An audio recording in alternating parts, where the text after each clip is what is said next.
Boas-vindas à nossa exploração de hoje. A gente vai embarcar agora em uma viagem fantástica, literalmente para dentro do corpo humano. O nosso grande objetivo aqui é montar um guia de estudos bem paciente, estruturado e passo a passo. E o mais legal é que todo esse material foi inspirado nas anotações geniais de uma estudante chamada Bia. A Bia tem 10 anos de idade, está no 5º ano e precisa muito estudar para uma prova importantíssima de ciências. Então, folhando os cadernos dela, a gente vai transformar conceitos complexos de biologia em uma historinha super divertida.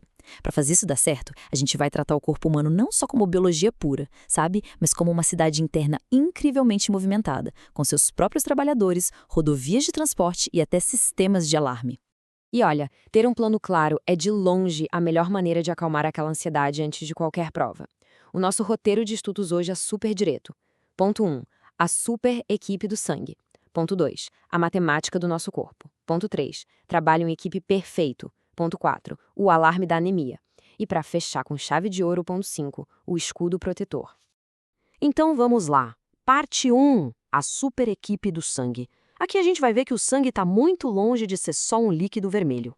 Para revelar os verdadeiros segredos do sangue, a ciência usa uma máquina bem interessante chamada centrífuga. Imagina só a força desse equipamento. Ao gerar esses pequenos tubos de vidro em uma velocidade altíssima, a força física empurra as partes mais pesadas lá para o fundo. E quando isso acontece, aquele líquido que parecia ser uma coisa só se divide em camadas super distintas e coloridas. É exatamente como se a máquina estivesse separando todos os trabalhadores dessa nossa cidade interna de acordo com a profissão de cada um, deixando tudo que era invisível totalmente claro a olho nu. E aqui a gente tem os resultados dessa separação mostrados em porcentagens bem exatas. 55% do nosso sangue é o plasma, que é esse líquido amarelo claro. Pensa no plasma como um rio super calmo e extenso onde todas as outras células ficam boiando para conseguir viajar pelo corpo. Depois, a gente tem 44% de glóbulos vermelhos. Eles são basicamente os caminhãozinhos de entrega da nossa cidade, trabalhando sem parar para transportar o oxigênio, que é energia pura para o organismo. E sobrou uma fatia bem fininha, né? De apenas 1%.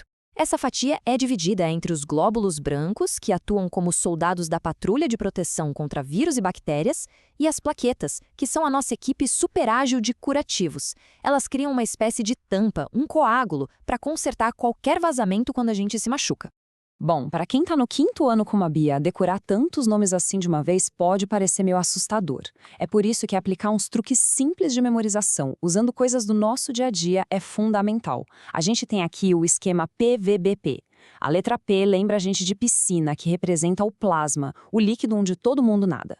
A letra V é de veículos, os glóbulos vermelhos que fazem todas as entregas. O B é de batalhão, os glóbulos brancos focadíssimos na nossa defesa.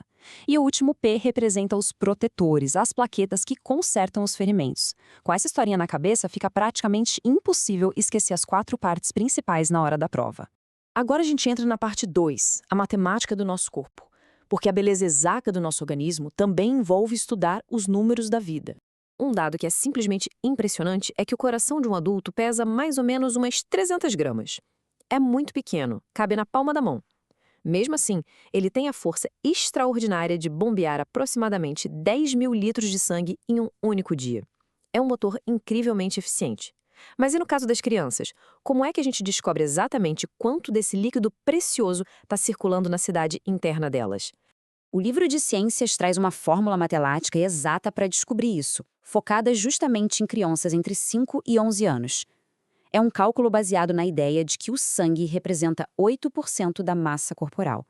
Vamos seguir essa fórmula com bastante calma, usando o exemplo real que a Bia anotou no caderno dela. O passo 1 é pegar o peso exato do estudante, que nesse caso é 38 quilos. O passo 2 é multiplicar esse valor por 8. 38 vezes 8 dá 304. E o terceiro e último passo é pegar esse resultado e dividir por 100. Olha só que baita exercício de matemática básica aplicado direto na biologia. E o resultado brilhante dessa continha é 3,04 litros. É fascinante para pensar que usando só uma multiplicação e uma divisão simples, a gente consegue calcular com precisão a quantidade de combustível que mantém o corpo todinho funcionando. A Bia resolveu o problema perfeitamente nas notas dela, misturando matemática e ciências como uma verdadeira cientista. Indo agora para a parte 3. Trabalho em equipe perfeito, porque esse nosso sistema de transporte não faz tudo sozinho, de jeito nenhum. Pensa no corpo como uma fábrica gigantesca e muito bem administrada. O sistema respiratório entra como o departamento de captação. A função exclusiva dele é trazer a matéria-prima essencial, que é o oxigênio, do mundo lá fora para dentro. O sistema digestório funciona como o departamento de processamento, extraindo e absorvendo os nutrientes de tudo aquilo que a gente come. E, por fim, entra o sistema cardiovascular, que é o nosso departamento de logística. Ele recolhe todo o seu oxigênio e os nutrientes e faz uma distribuição perfeita por cada cantinho remoto da nossa cidade interna. É um trabalho em equipe impecável, onde um sistema simplesmente não sobrevive sem eficiência do outro. Parte 4. O alarme da anemia. Afinal, toda boa história tem que ter um conflito, né? E o nosso aparece quando os caminhões de entrega começam a sumir.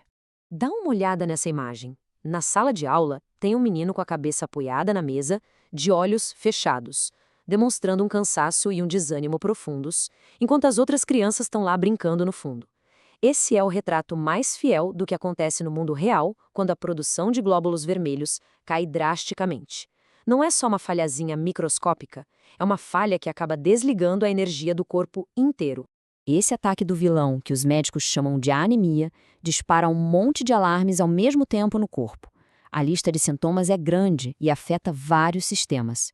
A gente nota uma palidez extrema na pele, porque aquela cor vermelha viva do sangue diminui. Surge uma fraqueza, uma fadiga imensas. Pensa bem, sem os caminhões entregando oxigênio, os músculos ficam totalmente sem combustível. E o que é ainda mais preocupante para uma criança de 10 anos são as dificuldades de aprendizagem na escola, já que o cérebro exige muito oxigênio para conseguir se concentrar. O coração, tentando compensar essa falta de transporte, começa a acelerar, o que causa palpitações cardíacas constantes. Até os olhos podem ficar com um tom meio amarelado. Todo o corpo sofre e acaba gritando por socorro quando a logística cardiovascular é comprometida. Mas calma, vamos para a parte 5. O escudo protetor. A nossa cidade interna não precisa ficar desprotegida contra esse vilão. Construir esse escudo protetor não exige nenhuma poção mágica. Na verdade, são só escolhas diárias super inteligentes que a gente chama de prevenção e cura. A base de toda essa defesa é feita de superalimentos como as verduras verdes escuras e os grãos tradicionais, tipo o nosso famoso e bom feijão. O grande objetivo aqui é abastecer a fábrica do corpo com alimentos incrivelmente ricos em ferro e vitamina C. Eles são os materiais exatos que a medula óssea precisa para conseguir fabricar novos caminhões de entrega, ou seja, novos glóbulos vermelhos. E além disso, as anotações perfeitas de diagnóstico que a gente viu da Bia recomendam sempre aliar essa dieta com a prática regular de exercícios físicos. Isso garante que o coração e os pulmões estejam sempre muito bem treinados e fortes. Bom, chegando ao fim dessa nossa viagem fantástica pelas células e com o roteiro de estudos todo concluído, se preparar para a prova ganha muito mais sentido e fica até divertido, né? Mas, para encerrar nossa jornada hoje de um jeito bem reflexivo, eu vou deixar uma pergunta intrigante no ar para a gente pensar. Revendo tudo o que a gente aprendeu sobre a composição do sangue, de todos os super-heróis e trabalhadores incríveis que vimos, qual deles será que tem o trabalho mais difícil e corajoso na manutenção da nossa cidade interna? Seriam os imponentes soldados de defesa, a equipe super ágil de conserto ou os incansáveis caminhões de entrega? Fica aí essa provocação para despertar ainda mais a curiosidade científica e garantir que esse conhecimento não seja esquecido nunca. Muito obrigado por acompanhar mais essa jornada incrível pelo conhecimento estruturado. Até a próxima!